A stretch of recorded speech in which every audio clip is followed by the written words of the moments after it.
কাকার কাছে ওই কাকার কাছে জিজ্ঞাসা করলাম যে এই ফল যেটা আছে এই ফলটা কি ফল। কাকা বললো যেটা হচ্ছে এটা তাল গাছের ফল, মানে তাল যেটা হয় না, ওই তালটাকে মাটির মধ্যে পড়ার পর একটা গাছ মতো ওঠে। এবার গাছ মতো ওঠার পর এটা হয় যে ফার্স্ট যে গাছটা শীষ যেটা বলা হয় এটা বেরোবে, এটাকে ভেঙে খায়, কিন্তু এটা টেস্টটা ঠিক আমি বুঝতে পারলাম না, সে কিছু বোঝা গেল না, কিন্তু জানি না কেমন খেতে এটা।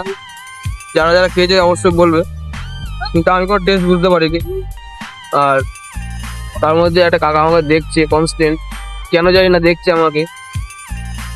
তো আমি চেষ্টা করবো একবার কাকাটাকে দেখানোর চার পাঁচটা। দেখতে পাচ্ছ কাকাটা দেখছে ভাই, আবার হাসিও পাচ্ছে। না দেখবে, অবশ্য ঠিকই দেখবে, দেখবে না কেন।